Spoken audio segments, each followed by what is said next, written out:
Okay, guys, we're going to get started. It's a little after 1, and I want to thank everybody for being here.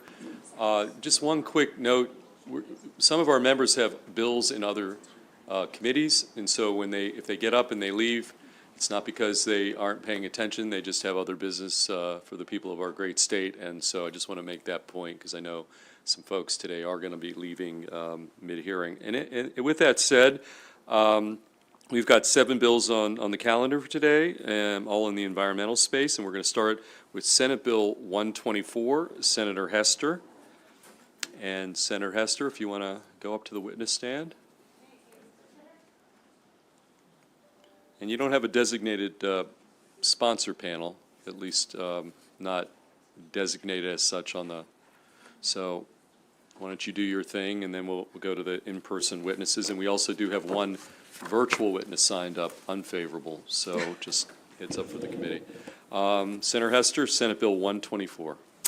Thank you, Mr. Chair, members of the committee. Thank you for your consideration of Senate Bill 124. For the record, Senator Katie Fry Hester. For those of you who are new to our newly formed committee, in 2021, we unanimously established the Maryland Food System Resiliency Council. And this council was set up to achieve 4 goals: to address the crisis resulting from the COVID-19 pandemic, longer term, to develop equitable and sustainable policy recommendations to increase our state's long-term food resiliency, to expand the impact of existing local food councils, and to develop a strategic plan for the state to increase production and procurement of Maryland certified food. So I've served on this council for the past couple of years, and they've been extremely active, and we have sent the committee a copy of the recommendations of the council. Some of the most, and there's a ton of recommendations in the report, but I think simple things like giving funding to food banks to purchase from local farmers, incentivizing schools to purchase local food, those are some of the quick, easy wins that are in the recommendations. Today, I'm here with legislation to formally establish the Food System Resiliency Council within the Maryland Department of Emergency Management. The council, when it was first convened, was statutorily required to discuss and consider any changes to its structure and to draft recommendations by the end of 2022. So for the better part of, I'd say 6 months, committee members looked at various models for councils to make sure ours could be as effective as possible, and decided that the best home for this was indeed in the Department of Emergency Management. The legislation also makes a few technical changes to the council's governing code based on the elevation of the Maryland Emergency Management Agency to a cabinet-level department. Combined, these changes will enable us to continue working with greater efficiency and mission alignment within the department. Finally, I am working on an amendment to the bill to ensure that the council has staff to support it from within the agency. For the past 2 years, the agency has been able to hire staff with a federal grant. And while we are waiting and hoping the administration will provide at least 1 PIN, this has not yet happened. The bottom line, colleagues, is that food insecurity, equity, and food resiliency are crucial to ensuring that no one is left behind in the state of Maryland. And for this reason, I respectfully request a favorable report of Senate Bill 124.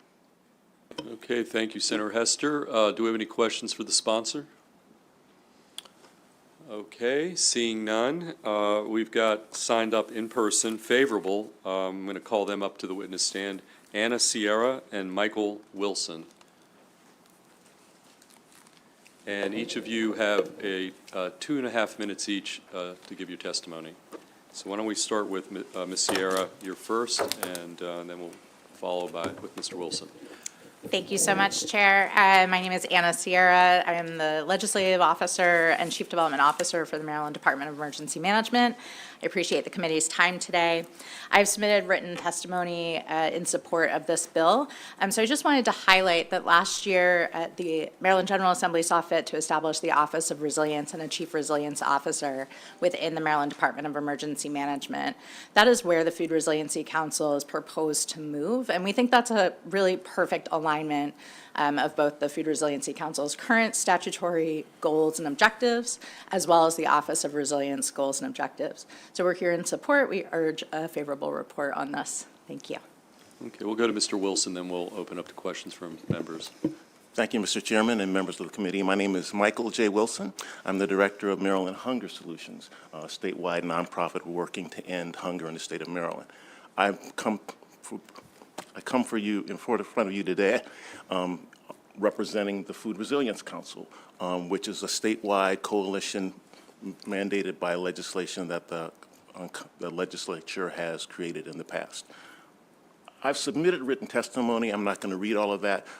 The two things I would say that are important are we need to look at our food system from a very comprehensive view. And so being in the Department of Emergency Management is appropriate because, as many of you know, there are many food programs in the state of Maryland. The school meals program is in the Maryland State Department of Education. The SNAP program is in the Maryland Department of Human Services. The WIC program is in the Department of Health. There are other programs in the Department of Aging. And we really needed a way to look at all of these programs in addition to the private sector, which includes grocery stores, restaurants, and many other programs, and the charitable sector with the food banks and food pantries. And looking at this in a comprehensive way lets us deal with the issues that the senator raised about equity, about resilience, and how we can leave no one behind. And so I would respectfully request a favorable report. Okay, thank you. Any questions for either of our two witnesses? Okay, seeing none, thank you. Thank you very much for your testimony. We've got one unfavorable signed up virtually, Dana Schultz, and we're going to try to pipe Ms. Schultz in. You have to turn your audio and video on, and seconds here. Okay.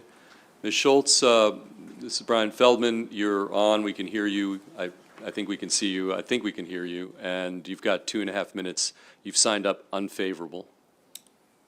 Hello, my name's Dana Schultz, and I live in Millersville. This SB 0124 enforces the government to control our food supply, and anyone who's spent time in public housing understands that a government handout and control does not lead to a flourishing society and community. When I examine the United Nations Sustainable Development Goals Food Systems Summit webpage, it sounds exactly like this bill. It's obvious to me that SB 124 is nothing more than the implementation of United Nations globalist takeover of our food systems, and this bill is a model of that. And if any of you have heard anything about Agenda 2030, which is what this is related to, this globalist New World Order is not the future we, the people, want for our children and grandchildren. The United Nations Food Systems Summit was announced by the UN Secretary General, Antonio Guterres, as part of the Decade of Action for Delivery on the SDGs by 2030. We don't follow globalist elites here or Secretary General Guterres.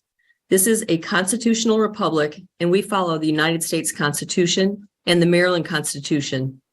No one voted for this, no one wants it, so please oppose SB 124 and anything that furthers it. Thank you. Okay, thank you. Any questions of the witness, Ms. Schultz? Vice Chair Kagan. Mr. Chair, if it's okay, could I ask a question of the sponsor of the bill? Okay, we'll allow it. It's a really quick question, Okay. Senator Hester. If you want, I don't care. The chairman, Okay. do Why you don't want just her there? No, that's fine. Just you can put the question. So right Ms. there. Schultz said that this is going to be dictating the supply of all of our food for the state of Maryland. I'm reading the bill. It does not. Can you just confirm for me and for anyone watching that this does nothing of the sort? That is correct. That is not in the bill. Thank you very much. Appreciate it. Thank you, Mr. Chair. Okay, it looks like we lost Ms. Schultz. Is she no longer online? Looks like she's no longer virtually online as a witness. We'll maybe give her a second to come back. Okay, seeing none.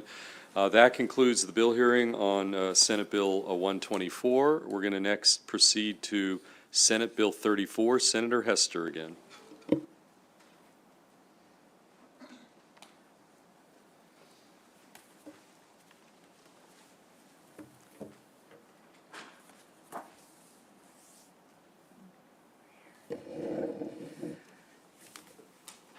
Thank you, Mr. Chair, Madam Vice Chair, members of the committee. I'm still Senator Katie Fry Hester, here to speak on Senate Bill 34. As you all know, agriculture remains Maryland's #1 commercial industry to this day, employing more than 350,000 individuals and generating more than $8 billion in economic activity. If you add the impact of value-added ag to this figure, however, it grows to $20 billion per year.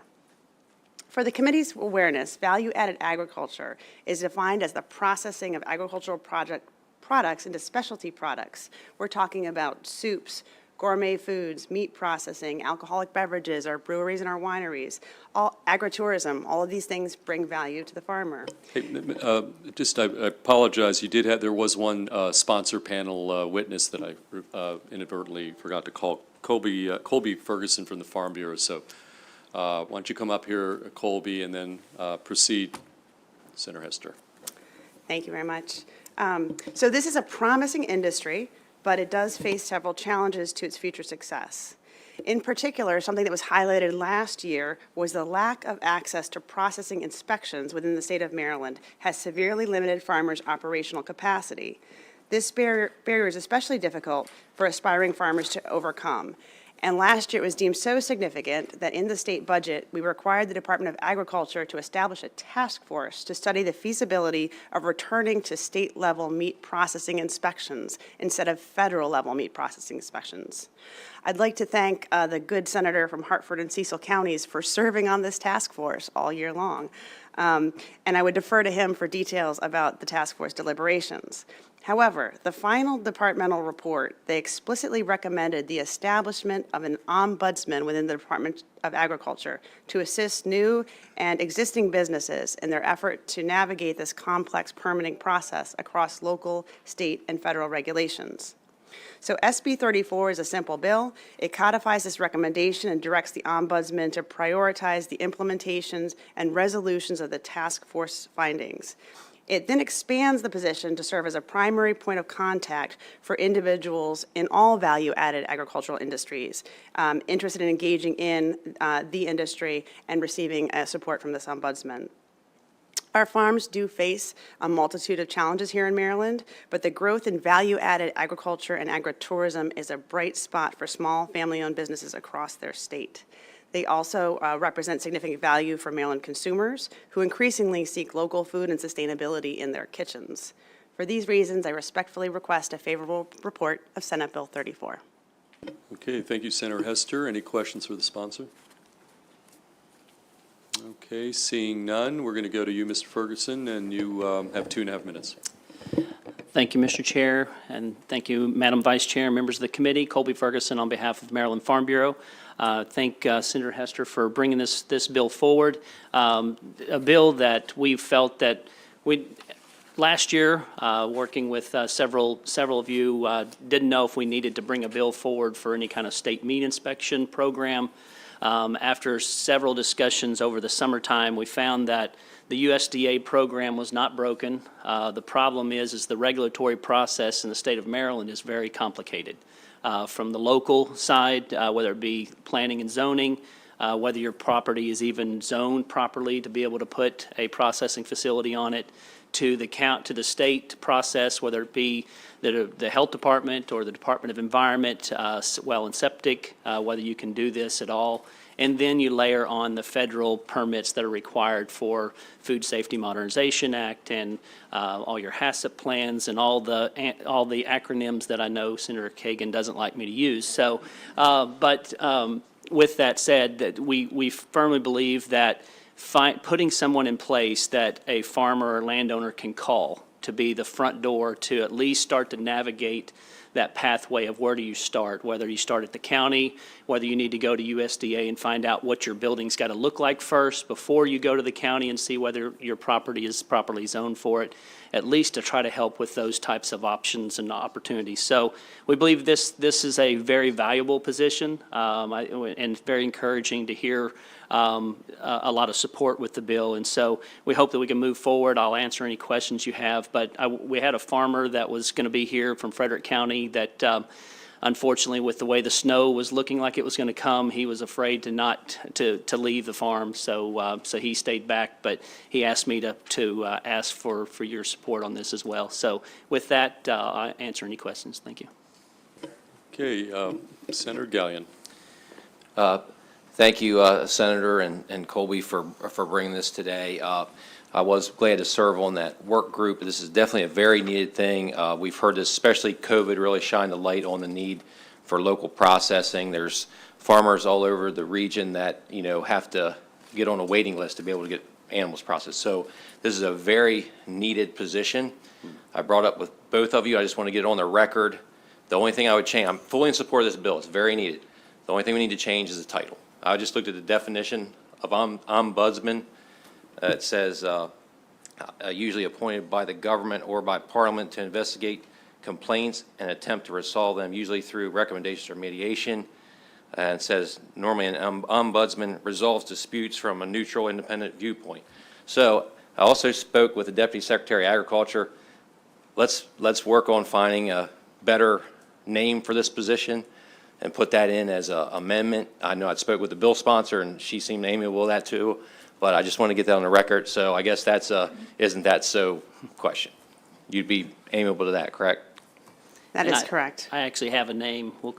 All you need to do is change it to specialist, and I think we're good. That's what we were talking about this morning. So. Fabulous. All right, but thank you for all your work. Thank you. Okay, I don't see any further questions of this panel. We're going to move on. We've got, and I don't know, Mr. Ferguson, who was the gentleman? Oh, I'm sorry. We've got Senator Augustine. My apologies. Thank you. I'm sorry. I didn't press the button, Mr. Chair. So there was a letter from the Maryland Horse Council that was favorable with amendment. I think they wanted to add, do you all see their letter? I haven't. I have not seen the letter. They did speak with us earlier this week, and I think that makes sense. What, the inclusion of the Well, equine activities? I think that makes sense as part of the value-added agricultural industry, yes. I haven't seen the exact words, though. Okay, yeah, that's what it has. But you are supportive of, in general, of the supporting of the equine activities as well? I don't think there'd be any differentiation within value-added agriculture since equine is considered an agricultural group. So, but if they want to make it explained, we don't have a problem with that. Thank you. And I note that we have one virtual witness from the Horse Council that are going to be calling in here at the end of. Okay. So, you referenced there was somebody who was going to testify but could not make it. Who was that? Because I was going to call. I actually didn't sign him up Okay, yesterday, fair but enough. there's a couple more that are here. I Okay, well, think. thank you for your testimony. We do have 4 signed up in person favorable witnesses. I'm going to call them up. Stephen Conley, Lindsay Thompson, James Bachman, and finally Charlotte Davis. So we've got 4 seats up there. Madam Sponsor, maybe if you want to yield one of those seats to the I'm witnesses. happy to yield. I just Yes. also wanted to point out that we do have the Secretary of Agriculture in the room, Okay, we've got the nominee, you mean? the nominee. Yes, designee, because, he has not yet been confirmed by the state Senate, so we want to welcome Kevin Addix, my friend, and what's that? Yes, so we got to go through the executive nominations process and all that, Mr. Designee. So that said, we're going to go back to the favorables, starting with Mr. Conley. Why don't you start, and then we'll take it from there. Mr. Chairman, members of the committee, Steve Conley, Deputy Secretary at the Maryland Department of Agriculture. We have submitted written testimony. I think that Colby and Senator Hester explained the bill pretty well. We support the bill. We get a lot of requests for assistance from people in the value-added industry on a fairly regular basis. They run into roadblocks. I think that this position will help people that want to get started in value-added or are already in value-added to navigate, as Colby mentioned, the local, state, and federal regulations and policies to make it more straightforward and also to make it more timely in their ability to get up and running. And I would respectfully request a favorable report. Bless you. Okay, we'll go to Lindsay Thompson next, and we'll go through the panel and then open up questions. Ms. Thompson? Good afternoon, Mr. Chair, members of the committee. My name is Lindsay Thompson, here today on behalf of the Maryland Pork Producers Association and the Maryland Grain Producers Association. You've heard a lot about how access to processing is a limiting factor. I will say we did some informal surveying of the over 200 direct-to-consumer pork farmers in Maryland, and many of them expressed that they were having to schedule appointments to have their pigs processed before the pigs were even born, if they were able to get processing at all. And so for a lot of these farmers who are new in beginning and also smaller producers, access to processing is definitely a barrier that we would like to see investigated and overcome, as well as we think this position could be a good person to broker connections to direct-to-consumer sales, making sure that you have all of the correct licensure, connecting you with farmers markets and things of that nature. From the Maryland grain producers' standpoint, at my office, we oftentimes get calls from individuals who would like to make value-added agricultural products being alcohol from grains, and they're looking for small quantities or bags of corn, wheat, rye, barley, and that is just in general, not the way that our farmers are set up to sell. And so I think connecting those farmers to more of those specialty grain producers and fulfilling the needs of that market is definitely an opportunity that we'd like to see fulfilled as well. So I would urge a favorable report. Thank you. Okay, thank you. We're going to go next to Mr. Bachman, Thank you 2.5 minutes. Thank you for having us this afternoon, Mr. Chair, Madam Vice Chair, and the committee. I represent Grow and Fortify. We represent value-added agriculture businesses throughout the state of Maryland, and we ask that you show favor to this bill. This bill supports value-added agriculture farmers and producers, and to echo much of what my colleagues have said, we think that this bill is something that will help provide more opportunity for value-added agriculture businesses in the near future. Some of the largest concerns that we hear from the people that we work with directly are related to the lack of understanding from local and state regulators and agencies about what value-added agriculture is and what it means to their businesses. And we think that having some sort of voice and vision for that would be very helpful. We are also working on the assumption that the addition of any value-added agriculture on a farm immediately turns your business into a commercial business and not a farming operation. And we feel that that is something that really needs some clarification and some better understanding. On behalf of our organization, again, thank you very much. Okay, thank you. And last up, Charlotte Davis. Good afternoon, Mr. Chairman, members of the committee. I'm Charlotte Davis. I'm the Executive Director of the Rural Maryland Council. We're an independent state agency in the Department of Agriculture. We're here in support of Senate Bill 34. We have long been supportive of value-added agriculture. As you know, as you can imagine, agriculture is an important part of the rural economy. We are finding with our farmers are having difficulty just keep sustaining their operations due to the cost of inputs, and they're looking for strategies to keep their farms viable and operating. And value-added agriculture is definitely one of those strategies that we encourage farmers to look at. But then we find that they have to navigate a really complex structure of regulatory and statutory requirements. So we think this position within the department would certainly help those individuals, those farms, navigate that. It also has an important footprint on the rural economy. Senator Hester, the sponsor, mentioned the $20 billion impact, but it's also 74,000 jobs, and it does generate significant resources in tax revenue to the state in the tune of about $875 million a year. So for those reasons, we ask for your favorable support for Senate Bill 34. Thank you. Okay, we're going to go to Senator Washington and anybody else who, after that, who has questions for any of the panelists. Senator Washington. Thank you, and thank you, Senator Hester, for this bill, and thank you, panel, for your testimony. I'd like you to help me see it, what value add is.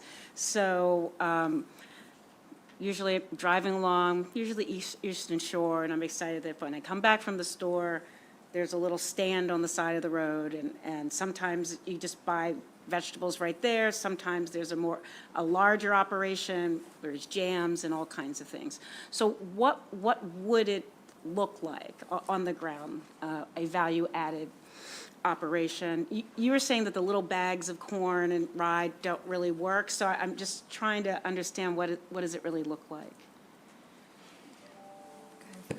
I'll take a stab at answering that. It could be a lot of different things with value added. You're just taking a raw commodity and turning it into a product that has more value because you've added, done something to the raw product. It could be the jams, or it could be the jellies. I think if you go to a stand on your way to Ocean City or on your way back, you'll probably see that jelly or jam was probably canned in a state other than Maryland. And I But, only buy. but I mean, the- but if you look on the label, it might say that it's got a Maryland name on it, but it was probably co-packed somewhere out of the state of Maryland. And we'd like to see that co-packing of those type of materials back here in Maryland. So, Point is that the process, because I heard somebody talked about the processing of meat and the processing of, so it's that we don't have processing, easy accessible processing plants. Is that the? yeah, and also it's also to scale because, Right, you know, we want to have some people that are able to do it on their own farm. If they want Right. to do jams or jellies, you want to make it so they can legally go through the process in a timely fashion so that they can do those type products. It also includes things such as wineries, that's value added, where you're taking the grape and you're turning it into another product. Distilleries, where you're taking the grain that Lindsay's group grows to turn it into spirits or into beer and things like that. So it's adding value to the raw commodity. If you have livestock, being able to have them processed so that you can turn it into hamburger or chicken wings or whatever and be able to sell it locally.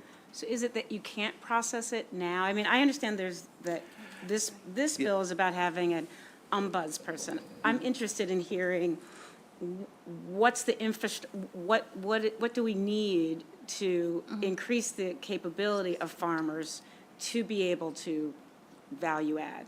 And also, I'm trying to learn the language as well. Sure. So specific to the livestock portion of it, in order to sell, I have a pig, right? If I want to slaughter that pig on my farm, process it for my family to eat, or for me to gift it to my family members, I can do that no problem, right?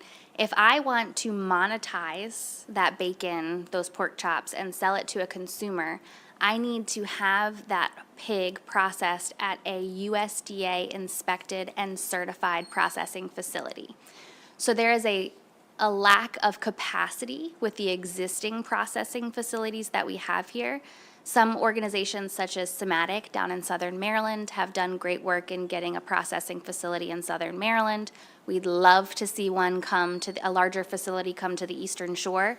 But the regulatory hurdles and the monetary investment that it takes to get there is huge, right? On the grain side of things, we're seeing a lot of these on-farm breweries pop up, right? But as you heard my colleague from Grow and Fortify say, a lot of the counties have a lack of understanding that when you go from just growing the grain to then growing the grain and processing it on farm and wanting to bring the public in to be able to not only experience the farm, but the value-added agricultural product that you've produced, it then becomes a commercial venture, right? Which changes your tax structure, and you have to have bathrooms and all of these things. And so helping farmers to remain viable and be able to process their own product on farm and invite the public out, we do think that it would be helpful to have someone guide them through that county, state, and federal regulatory framework. Chairman, I'm paralleling this, and this is reminding me, I wanted to make sure this is the case. I've been very interested in the establishment of the cottage industry. So for example, when I was growing up, there was a lady that would make, dish on Fridays, we could go and buy a plate.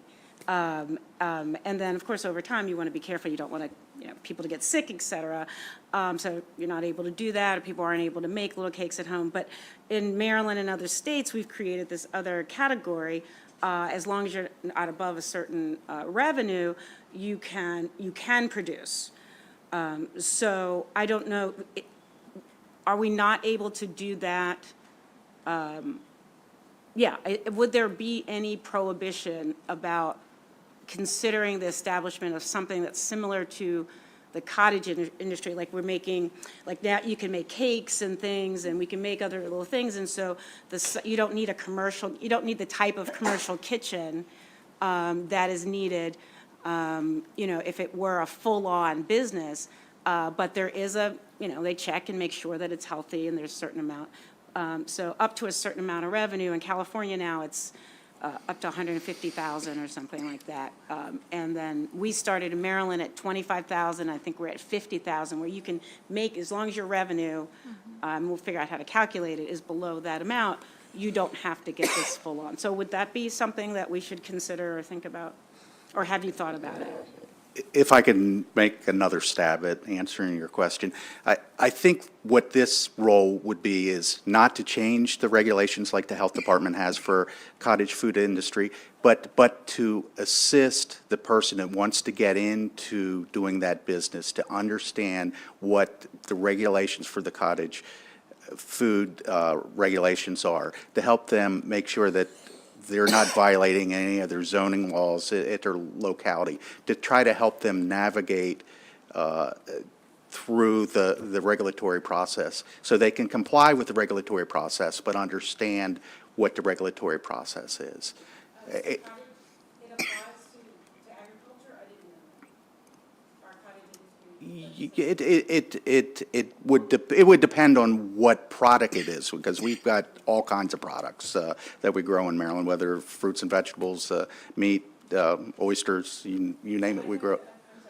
Bill, I'm just trying to contemplate how to help additionally. So this might be a different bill, it might be something added on, it might be something we explore later, but I just wanted to think about, is there a way to allow people to sort of get their, without establishing a full-on business or that, to expand their ability to self-produce without having to have all of the, requirements. And I guess yeah, so. We're just trying to help people understand Gotcha. what the requirements are so that I they hear can you. Okay. be in compliance. Okay, thank you, Mr. Chairman. Okay, any other questions for any of the panelists? Okay, seeing none, thank you for your testimony. The only other witness we have, and it was referenced earlier, is from the Maryland Horse Council. Jane Sigler signed up favorable with an amendment. So we're going to go virtual. Hopefully this works. And we've got Ms. Sigler. So, Ms. Sigler, we can see you, and you've got 2.5 minutes. You've signed up favorable within an amendment, and it was actually referenced earlier by Senator Augustine.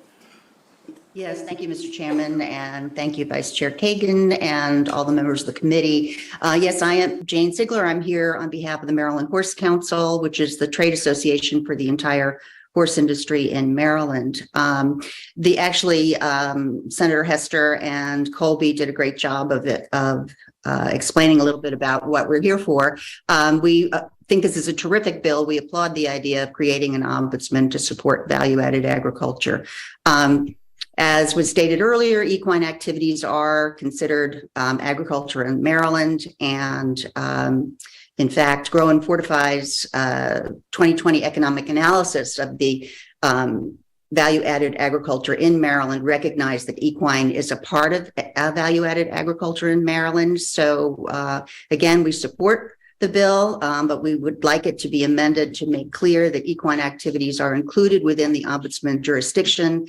Many of our members do run into the same kinds of local and state and even federal regulatory issues, just trying to figure out how to run their equine businesses. So we have suggested some language that's included in our written testimony, and we're grateful for the support of Senator Hester in adding that language. And just so we ask that the bill be favorably reported with that amended language, and I'd be happy to answer any questions. Okay, any questions for Ms. Sigler? Okay, seeing none, that concludes the bill hearing on Senate Bill 34. We're going to now turn our attention to a series of Senator Bailey bills, starting with Senate Bill 10. Senator, you can come up here. We've got no designated sponsor panels, so it's up to you to present the bill and get going whenever you're ready. Thank you very much, Mr. Chairman. Nice to be back here. I wanted to say good afternoon to all my distinguished colleagues and members of the committee. Senate Bill 10 would require the Department of Natural Resources to make available and issue the licenses, stamps, permits, registrations, and certificates authorized by the natural resource article in a digital or electronic format. As I'm sure you're aware, important documents are increasingly available in both the electronic and physical formats, empowering our citizens to choose the method that they prefer. Our state's laws and policies should also reflect this. This legislation would ensure that Marylanders who choose to operate a boat or engage in an activity regarding a license, permit, or other document from DNR are able to carry and display that document in electronic or paper format. 2 years ago, we gave this option to holders of some of the DNR licenses and stamps, and I encourage us to do this so that the additional licenses are also issued electronically. I believe that it is time for DNR to provide this option for these licenses and stamps and permits. It is important to note that this legislation would not eliminate the paper licenses, in part so it does not interfere with any Coast Guard regulations. This bill would give Marylanders the choice of how they want to carry these documents. No intention to change registration, decal, display on vessels, or titling requirements are associated with this. I've been in discussions with DNR regarding the issue raised in the physical note about how this bill aligns with their own internal modernization efforts and have requested an amendment to delay the effective date until July 1, 2024, so they don't duplicate their efforts. I have also reviewed DNR's suggested amendments dealing with some specific licenses. I believe they are friendly. As a result of that, I respectfully request a favorable report with their amendments on Senate Bill 10. Thank you for your consideration. Okay, any questions for the sponsor? Okay, seeing none, thank you, Senator Bailey. We have two in-person witnesses signed up, both favorable with amendment or amendments. Matt Stegman, come on up here, Matt, and Amanda Wilson, both again signed up favorable with amendments. And you both each have 2.5 minutes. So, Mr. Stegman, why don't you start? And again, you're on the clock. Yeah, absolutely. Thank you, Mr. Chairman, members of the committee. It's good to be back and see so many friendly faces. Matt Stegman on behalf of the Chesapeake Bay Foundation. We are favorable with amendment on this bill. I think we support the intent of the bill as articulated by Senator Bailey. I wanted to thank him for having a conversation with us about the bill. And really, our concern is just that when you're looking at licenses throughout the entirety of the natural resources article, we want to make sure that some of the requirements to display license numbers and placards don't get caught up with that. And I think the proposed amendments from the Department of Natural Resources probably address our concerns. So to the extent that we can work with the committee to make sure those concerns are addressed, we support the intent of the bill and appreciate your consideration. Thank you.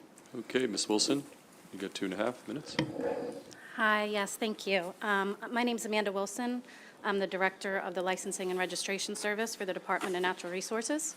I'm here on behalf of the department to give the department support of Senate Bill 10 with the amendments. We agree and support the concept of this bill. There are some complications in the execution of the process that for some of the license stamps, permits, and certificates that we offer. However, we have had conversations and discussions with the sponsor, and we are willing to continue to work in support of Senate Bill 10 with the amendments. Okay, any questions for either of the witnesses? Senator Carrozza. Thank you. Thank you, Senator Bailey, for this bill. Actually, I've had constituents contact me, and this would be something that I think would be a convenience and put us in line on where we're going with the other records. My question actually is for Ms. Wilson. Given the in any type of change that you make heading with these electronic licenses, Wanted to ask you a little bit about the constituent service that may be needed or provided by the department, because oftentimes, our offices will receive the calls, and it's really helpful to know that when we have a constituent question, when there's a change that, should be a positive one for our constituents, that if they need any assistance, that would be provided by the department. Yes. Yes, that would be provided by the department, sorry. Sorry. You would have constituents Yes. from the department? Yes, you Okay. would. Thank you you. very much. Okay, any additional questions for the panelists, witnesses? Okay, seeing none, that concludes the bill hearing on Senate Bill 10. And Senator Bailey, you're going to stay right there. Next up, we're going to turn to Senate Bill 80. And it's all yours. Senate Bill 80. Senator Bailey. Thank you, Mr. Chairman, other members of the committee. Senator Bailey, District 29, representing St. Mary's and Calvert County, for the record. Senate Bill 80 will restore provisions of law establishing a commercial blue and flathead catfish, finfish trotline license in Maryland. This license was initially created by an amendment in Senate Bill 7 in 2019, right here in this committee. That sunset last year, so that went away. I have heard from constituents who had reapplied for this license and been informed that the license was no longer being offered. There was an amendment on that license that we created in here in 2019 that sunsetted it for June 30th, 2022. There were not the necessary steps taken last year during last legislative session. From my office's discussions with the department, it was inadvertent that this was able to lapse. Licenses such as this license are an important part of our state's strategy to fight against the invasive species of catfish. This legislation would ensure that this option continues to be available to Marylanders to assist us with these efforts.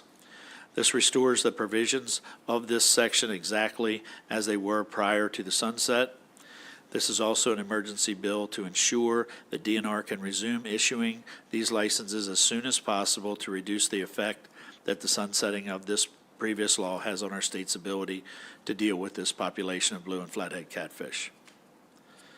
I respectfully request a favorable report on Senate Bill 80. Thank you for your consideration. Stand for any questions. Okay, thank you. Any questions for the sponsor?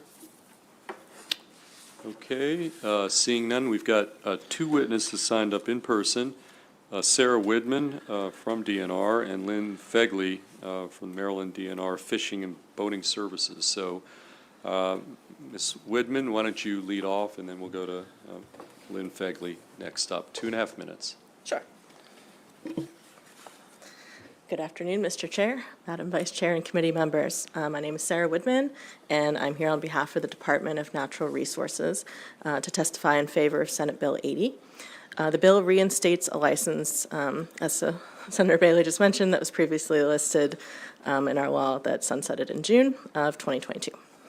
The bill specifically targets the ability of individuals to commercially harvest flathead and blue catfish, which are both invasive species that the department is actively managing to control. The blue and flathead catfish were introduced in the 60s and 80s and have slowly made their way between the 60s and 80s and slowly made their way up to the Maryland portion of the bay. Due to their size, consumption of prey, and lack of predators, these two species are of high concern to our fisheries managers in Maryland, and the bill would put back in place a useful tool for the state to use in working to control the populations of these invasives. The majority of harvests under this license previously was from commercial tidal fish licensees who did not possess the correct authorizations to use the finfish trot line that the law would allow. This bill would put back that license in place and allow, once again, the expanded ability for harvesters to catch blue and flathead catfish with a finfish trout line. Because of the importance of this license as a tool for fisheries management, the department asked for a favorable report. Thank you for your time, and happy to take any questions. Go on. Thank you. Good afternoon, Mr. Chairman, Madam Vice Chair. My name is Lynn Fegley. I am currently acting Director for Fishing and Boating at Maryland DNR, and would just like to reiterate my colleague that we support this bill. We do have grave concerns about the impacts of these animals on our ecosystem in Chesapeake Bay, and this license has been a very valuable tool to allow people to get out on the water and catch these fish and sell them. So it's sort of a win-win for the ecosystem and some economic opportunity for our watermen. So urge a favorable report, and thank you very much for your time.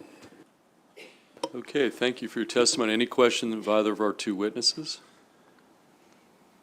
Okay, seeing none, that concludes the bill hearing on Senate Bill 80. Next up, Senator Bailey, Senate Bill 91. Thank you, Mr. Chairman. Members of the committee, Senator Bailey, District 29, St. Mary's in Calvert County. Senate Bill 91 would authorize the Department of Natural Resources to issue an apprentice hunting license to a person younger than the age of 17 who previously has been issued an apprentice hunting license.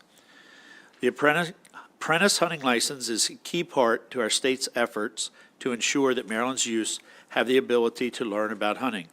This license gives a person the ability to hunt if and only if they are accompanied and directly supervised by a person who is at least 18 years of age, has a valid resident hunting license, and accompanies the apprentice hunter and maintains close visual and verbal contact with them, provides adequate direct supervision, and is in a position to immediately assume control of the apprentice hunting firearm.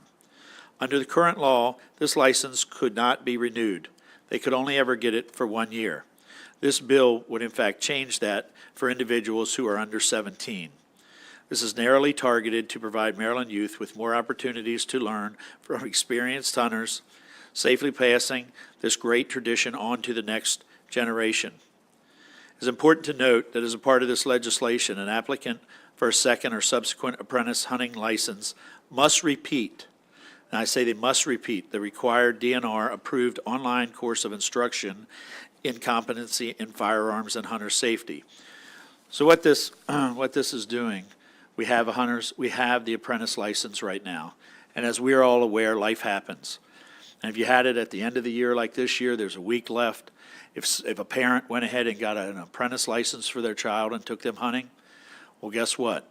They could only really get the opportunity to take them one time. But because they got it this year, under the current law, they could never get it again. So what it means is this coming year, they'd have to pass the full hunter safety course, and then they would be eligible to hunt on their own. This gives a parent the opportunity to say, you know what, life happened, and next year we can get an apprentice license. I'm not trying to get away from anything here. I'm just trying to say that a parent or a supervisor can go ahead and supervise them, and while they're children, they can be dealt with as children. Parents' decision to do that. I've been a hunter safety instructor for years. The apprentice license works very well. I respectfully request a favorable report, and I would stand for any questions. Okay, thank you, Senator Bailey. We'll start with Vice Chair Kagan, then we'll go to Senator Carrozza next. Thank you, Mr. Chair. Senator Bailey, welcome back to now called EEE is the way I do it, EQuad. Good to have you here. I have a question, kind of two questions actually. On page 4, lines 1 through 4, it says that it's this apprentice hunting license to a person under the age of 17 years. Is there anything that would prevent a 5-year-old from getting an apprentice license? They would have to pass the portion of the test on the safety online. Maybe they get help? Will you think about this? We can talk about it offline, but it seems to me that if this bill were to move forward, that there should be some guardrails. So currently, I'm not changing what currently exists. They can currently get one right now. This is not creating an apprentice license, Senator. The apprentice license already exists. This is simply saying that they can get renewal. it. This is simply saying that they could get the apprentice license for 2 or 3 times until they got to the age of 17. This is not what is in existence, the apprentice license has already been in existence for years. I'm not trying to change that process. I'm just trying to say that for children, parents can let this do it again where they're directly involved and engaged. So you referenced parent or guardian, and now I'm on page 3, and I realize that this is current law, but we don't always have current law in front of us, and I just wonder if you could clarify. And again, I realize this is not part of your bill, but you keep referencing parents. Line 17 through 19 is supervised by another person, so it's not necessarily a parent or guardian, right? They have to be supervised by someone, and I went through it in my testimony. Hold on. Yes, who has a valid resident, non-apprentice hunting license. That- So it couldn't be me if I don't have a hunting license, but you that's don't have to correct. be a parent. And they have to be, they don't have to be a parent. They have to be, they're in care, and I guess the word would be care and custody, Okay. right? They would be in charge, and they would be responsible. I just wanted to clarify that. But I am curious about the under the age of 17. I'm not sure whether I think there's, and I understand what you're saying, that they have to pass an online test. There isn't a lot of supervision on the concept of taking an online test. And I do think the public safety question is something we should consider. We can talk about it later. We can. The process has been in place for years of online. It exists in all 50 states. And I'm not trying to change that, right? Our safety records are very clear with that across the board. I'm just trying to allow the children right now to be able to get it again. And I can give you a perfect example. During COVID, there was plenty of opportunities where we lost our hunter safety volunteers. So we didn't have people to actually do the online, in-person field days. And so what this said was that what the law was the first year they could do it online. The second year, they had to go and actually take it a full in-person class, okay? But as it went, the classes weren't available. There was other times where people weren't available to do it, right? They weren't available, schedules conflicted. And so this gives them the opportunity, as long as somebody's there, to be with them, right? There are some kids that might not be eligible to go out there and enjoy the activity. They might not have had a class. That's just given them the opportunity. Thank you, Senator Bailey. Okay, we're going to go to Senator Carrozza, then over to Senator Augustine after that. Senator Carrozza? Thank you, Mr. Chair, and thank you, Senator Bailey, for this bill. And I just want to clarify that your bill does not affect the process for first-time apprentice hunting license applicants. That's correct. Okay, thank you. Okay, Senator Augustine. Thank you, Mr. Chair. Senator,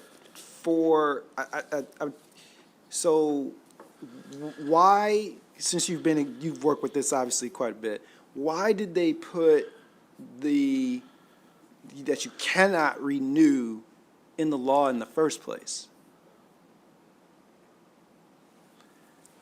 I have no idea.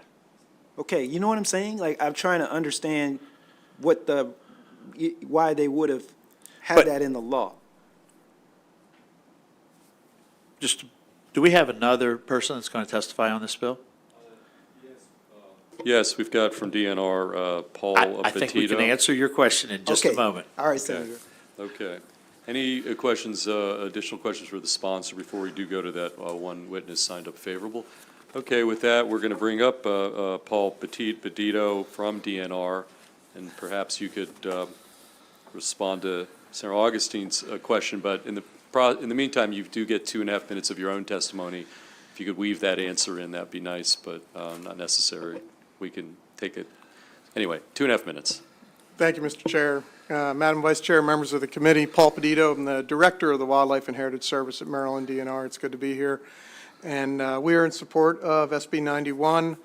To answer your question, Senator, frankly, the original intent of all of these is that these are sort of one and done. The idea is that you introduce, and the bill or the statute as it exists is not just for junior hunters. It's for anyone who's never held a Maryland hunting license before. The concept as it was originally introduced back in 17 was that it would give these folks a chance to sort of test drive the idea of hunting. And they would experience it, and then they would decide, okay, I want to do this, or maybe I don't. And then the following year, they would go through the process.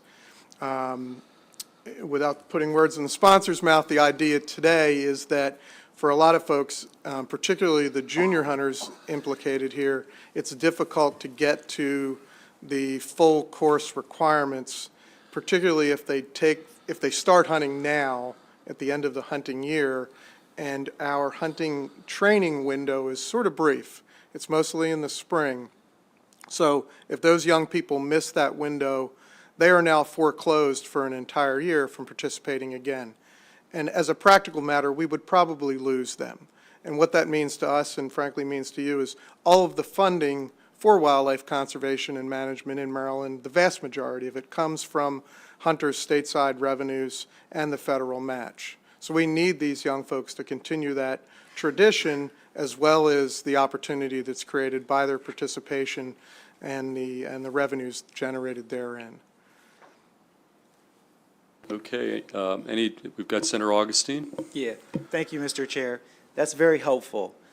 What is the age for someone to get a full license? Just given kind of what you're saying about how the apprentice license is an introductory type of license, what is the age?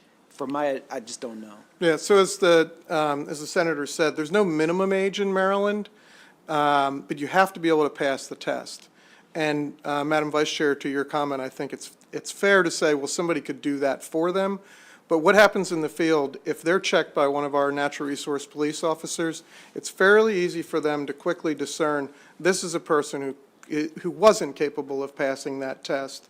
And more importantly, before they go that second time, or in this case the third time, they will have to pass the full hunter education program, which requires them to demonstrate to an instructor in the field their ability to handle that firearm, go through a series of protocols, and actually live fire, in most cases, the thing that they would hunt with. Okay, so it's rare that a I'm still not 5-year-old passes. understanding. Or rather, let me see if you're saying there's not for the full license, there's not an age requirement, there's just a qualification requirement for that? Correct, correct. For a full license, if someone were able to go and get their full license? Correct, but they have to pass the training in order to get the full license. Yeah, I understand. I just was trying to put the connection to where we're saying, like, trying to have another opportunity for someone under 17. But if they were committed, I know there's that potential gap, I get that, but if they were committed, they could go and get their full license. They could. Okay, I was just curious. Thank you. Okay, any additional questions for Mr. Pedito? Okay, seeing none, that concludes the bill hearing on Senate Bill 91, and we're going to go to the last Bailey bill. We've got Senate Bill 102. Senator Bailey. Thank you, Mr. Chairman and members of the committee. Senator Bailey, District 29, St. Mary's and Calvert County for the record. Senate 102 would exempt individuals under the age of 16 from having to obtain a recreational crabbing license to catch or attempt to catch crabs in the waters of the Chesapeake Bay and its tributaries. The existing Maryland law includes an exemption for children under 16 from the requirement to be licensed to catch finfish. This bill is intended to mirror those provisions for crabbing. Individuals under 16 are currently not required to obtain a crabbing license if they are only using hand lines or dip nets, and they don't catch 24 crabs. But I believe that this exemption could cover all methods of catching crabs. And what I like about EEE is the ability that we can do some show and tell. So this is a crab net ring. Now this crab net ring, if it had a post on it, it would be a crab net, so the kids could use that to catch a crab. If they put a line on it, they drop it off the deck, right off the dock, and it goes in the water off the boat, and it sits on the bottom with the piece of chicken right here, and then they pull it up very fast, right? A bunch of us have done this. What that says in the current situation is they'd have to get a license. And I really don't believe that when we're dealing with children, right, that they should be required to get a license to do this, right?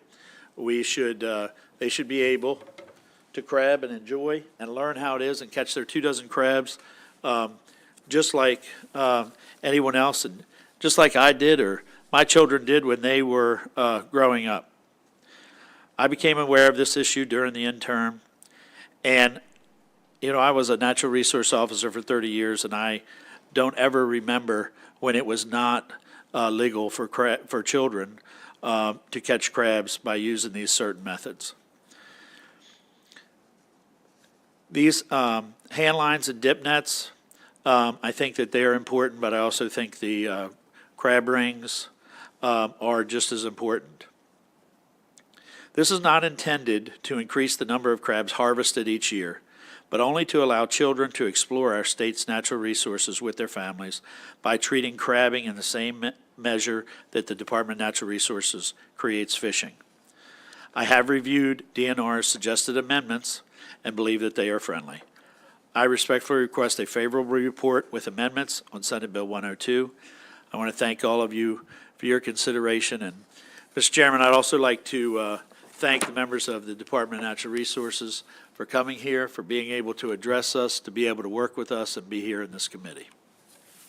Okay, thank you, Senator Bailey. Any questions for the sponsor, Senator Carrozza? Thank you, Mr. Chair, and I appreciate your allowing me to ask these questions. They come close to home. And I just wanted to make sure that the description that you just shared in your testimony is consistent with what I would apply to at home. So growing up in Ocean City, when my mom loaded us in the station wagon, yes, station wagons back then, and we would all haul out to Herring Creek, the little bridge on Route 50 in West Ocean City, and get our chicken necks and our nets and our string and go crabbing, to experience that.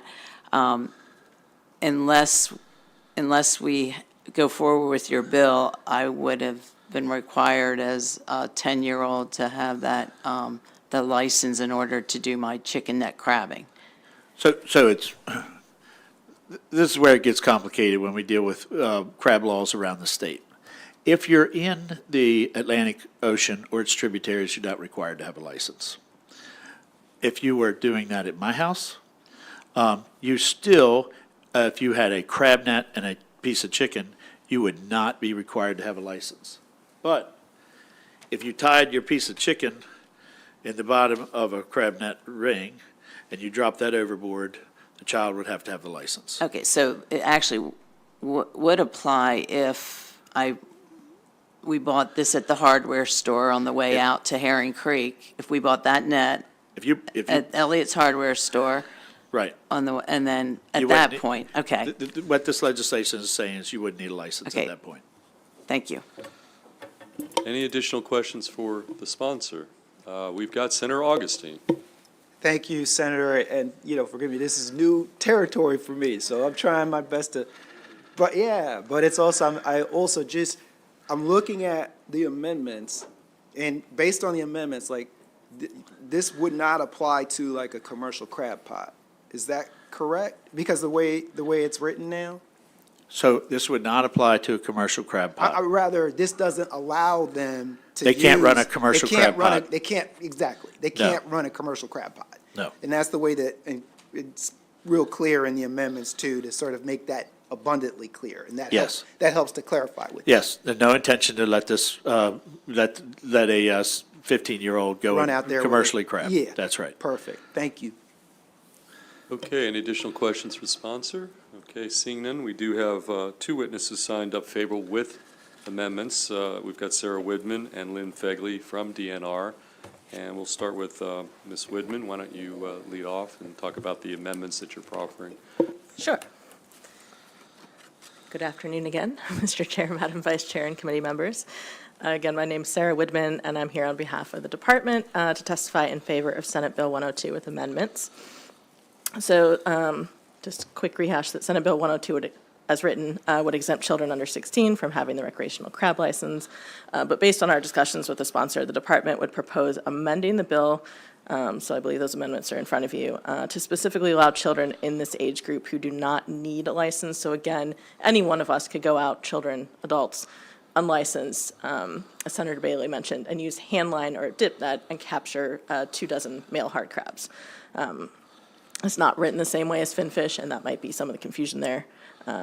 But we would, in the rewording, say that you don't need the license to use, if you're a child in this category, a collapsible trap or net ring, like the net ring that Senator Bailey just showed you. This was a gear, the collapsible traps and net rings are recreational gear that was previously allowed for unlicensed crabbers prior to some regulatory changes we had in 2013. So we used to allow unlicensed folks to use up to 10, like a small amount of them. And during all the crab emergency actions between 08 and 13, we took away some of that for everyone. But there's, we don't find that there's any conservation issue or detriment to the stock in allowing children in this category to harvest their 24 with these two types of gear in addition to the hand line and dip net. Additionally, the gear would merely allow them to be more efficient catching the 24 if they are unlicensed. So thank you for your time again, and I'm happy to answer any questions. Good afternoon. Thank you, Mr. Chair, Madam Vice Chair, and committee members. Again, Lynn Fegley from Fisheries. I don't have a lot to add on top of what my colleague has stated, but we do support this with amendments and feel that it would be a nice thing to allow kids out there to use these gears. So thank you. Okay, any questions for our two witnesses from DNR? Okay. Senator Simoner. Thank you. Thank you for your testimony. Just had two quick questions. One is, when they're not licensed, you can't track them, obviously. How do you do the tracking? I know if you have a pier, now you have to, if you put a certain amount of pots out, you have to get, it's a free license, but you do it, so I imagine so you can track that. How do you track those who don't have licenses, and if you expand that, how do you track the number of crabs coming out? I can address that. With blue crabs, we harvest is estimated using surveys. To be very honest, blue crab harvest is difficult to track because of the licensing structure as it stands. This is one of the reasons that we do not allow recreational crabbers to harvest female crabs, because we manage based on female reference points. We manage for female catch. So because we do have a little bit of difficulty tracking recreational harvest, that is why we don't allow female harvest for the recreational group, just because it takes away. We don't have to worry about that because they're not harvesting. So this group, this is not going to impact what is currently already a difficult situation for us. It's a small number of people. And I guess I hope that answers your question. I don't know what more I can add. The number of recreational license in your tracking, is that part of your model? It is. So when we do the surveys, the recreational licenses become the sampling frame, and we will basically do some sort of mail or phone survey to contact those people who we know are recreational crabbers. Okay, and I mean, I grew up on the water. I was out there crabbing all summer, before I was even a teenager. And, you certainly can bring in a lot. And so when I was reading up on it again, I saw that there's a 24 limit, which helps, right? So that kind of alleviated my concern on that. But then I noticed with your amendment, you're allowing certain types of method catching in there, but you didn't put trout lines in there. And if you have a limit of how much they can catch, why would you limit the type of gear they can use? Because people I know on the water like to use trout lines because they're more efficient, they're a lot of fun. Why would you exempt that? You want to take that? I think the concern when we were looking at the amendments, couple fold. One being the distance requirements. There's a lot of distance requirements when you get into trout lines away from collapsible traps and net rings from other people's gear. That gets more complicated if you're a kid out there on your own crabbing. But also trout lines are used commercially as well. So you start to get into kind of and I get as a kid you could use them with your family if you go out. But if you're out there on your own crabbing without the license, it's a more cumbersome gear with additional rules, where the collapsible traps and net rings, I mean, I used them as a kid too, are a little more friendly towards children, easy to use, and oftentimes what we, or at least our staff had heard children using in the past. So that's where we went with it, or where our heads were with that amendment. Lines are, you don't think the under 16 could use them properly, and then two, you're concerned that they would be misidentified as commercial people? I'm trying to understand because you have a limit of 2 dozen. I mean, you could bring in a lot more crabs with a trout line in a quicker time. Which is another concern, because most of the people using the trout line currently, it's a bushel, right? So, because it's a more efficient gear, so you're harvesting more. So it gets into that element too of, if they're using a trout line, and our trout line typically that use is allowing a bushel, how do we treat these user groups now that are using a more high efficiency gear that has a bushel limit rather than a 2 dozen limit? And so it would, complicate further how many should this group have, and should we treat them like the rest of the trout lines? If they're only getting 2 dozen, you don't need to work very long to get that on a trout line. Okay, so we can talk offline. All right, thank you. Okay, any additional questions for this panel? Seeing none, that concludes the bill hearing on Senate Bill 102, and thank you, Senator Bailey, for your bills for today. And we're going to go to the final bill. Do I see Senator McCray here? We're going to see you in the back. Calling Senator McCray.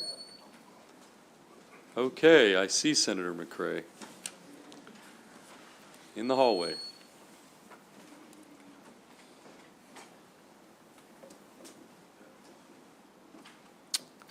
Senator McCray, Senate Bill 29.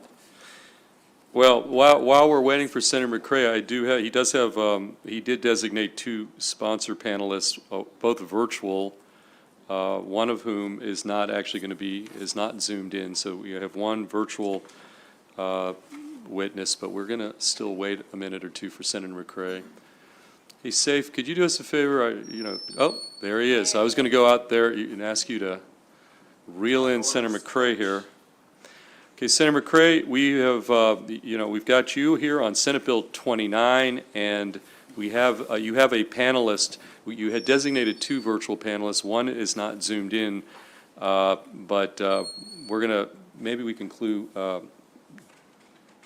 Jordan Bethea as well, but you're going to lead off. You've got the time you need to present your bill, and then we'll go to your virtual witness, and then we'll take it from there. Okay, so it's all yours, Senator McCray. Thank you, Mr. Chair. Thank you, Madam Vice Chair. It is definitely a distinct honor to be in front of the new EEE for the first time. I'm not sure what everybody else is calling it.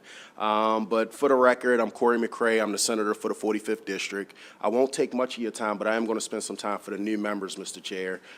This bill has been before this committee. This bill was passed out of the Senate, 47-0. It's dealing with soil conservation districts. Every jurisdiction has one except for Baltimore City. I didn't even know about soil conservation districts until about 3 years ago, until we had an urban farmer, because that's becoming big in our urban jurisdiction, that was looking for the technical assistance, and soil conservation districts are the ones that apply that technical assistance. We actually get federal money, federal dollars that's appropriated to the state that's split amongst the soil conservation districts to be able to apply and pay for that technical assistance. Unfortunately, my constituent, Atia Wells, had to go to a surrounding jurisdiction in order to get that technical assistance to be able to apply for the 45th Legislative District in this urban farm. 2 years ago, we did authorizing legislation, but I talked with the Maryland Department of Ag ag, Mr. Chair, and they said that it's a framework that's necessary. So what the bill that's in front of you just has more formality in reference to the framework. Who would sit on the board? Who would appoint the board? The Secretary of State being notified, Baltimore City joining the list. How do we notify the umbrella organization that hosts the soil conservation districts? And that's the bill in totality, Mr. Chair. Okay, we're going to open up for question to the sponsor, starting with Senator Hester. Thank you, Mr. Chair.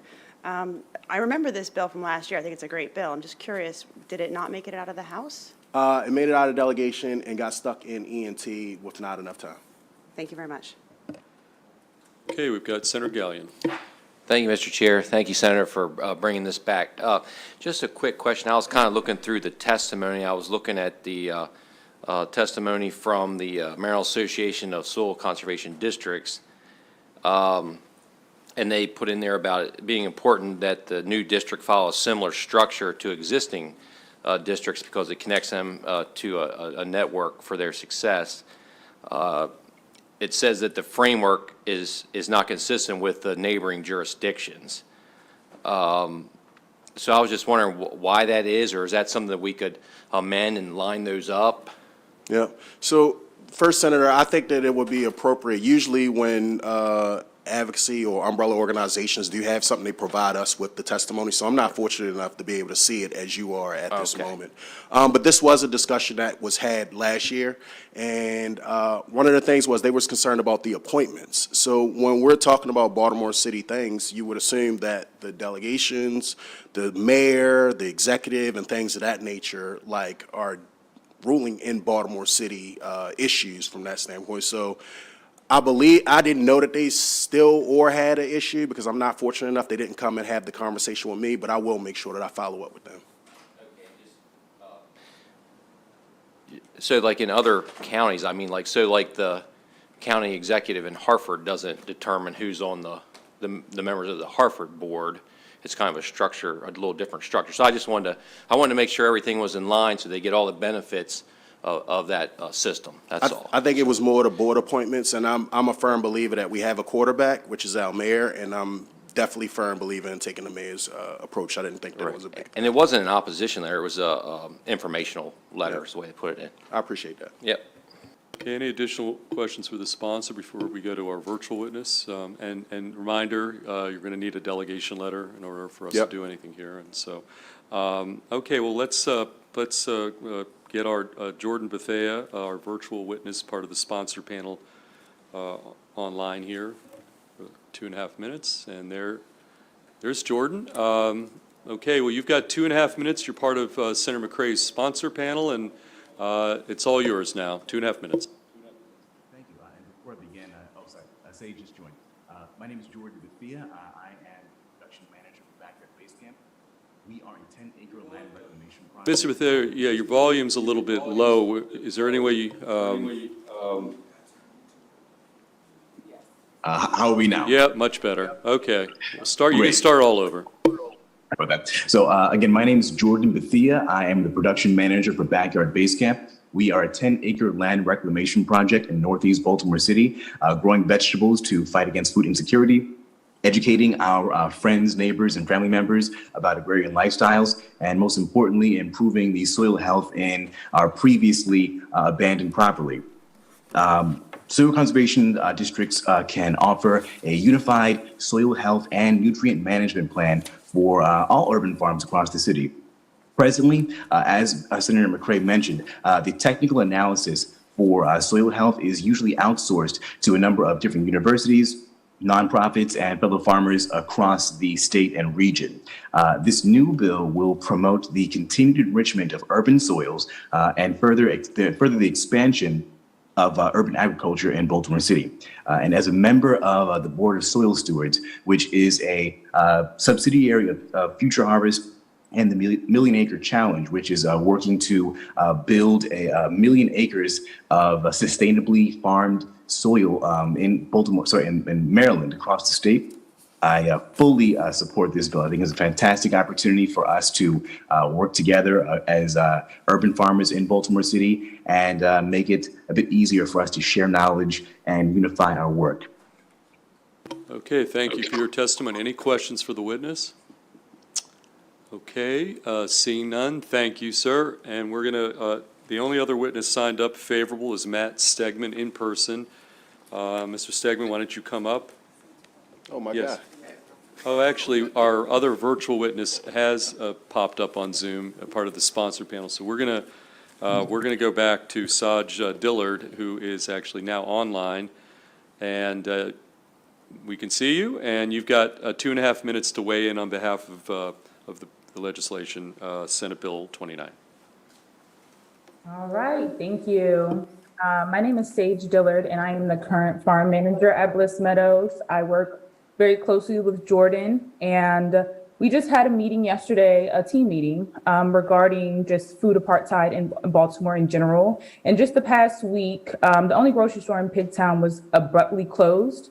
This not only puts hardworking people in Baltimore out of jobs, but also affects hundreds of residents who depended on that grocery store to feed their families. I've been working at Bliss Meadows for going on 2 years now, and we are still working effortlessly to refine the soil that we grow on. I'm not sure if Jordan mentioned this before, but we grow on property that was originally houses, essentially, and that land is terrible when it comes to the soil. We've been working within the 2 years and past that to refine that soil, and will continue to do so because it's an issue that needs to be resolved.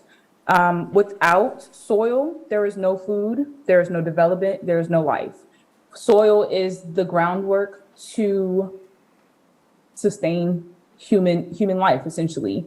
And I feel like passing this bill will be very beneficial to Baltimore and Maryland as a whole in urban agriculture and agriculture in general to end this food desert that we live in. And that's it. Okay, well, thank you. Any questions for the witness, Ms. Dillard? Okay, seeing none, thank you for your testimony. And now we're going to go to Mr. Stegman for last witness of the day on the last bill of the day. So favorable on Senate Bill 29. Thank you, Mr. Chair. Once again, Matt Stegman on behalf of the Chesapeake Bay Foundation, and if you'll forgive me, I have prepared some expansive remarks.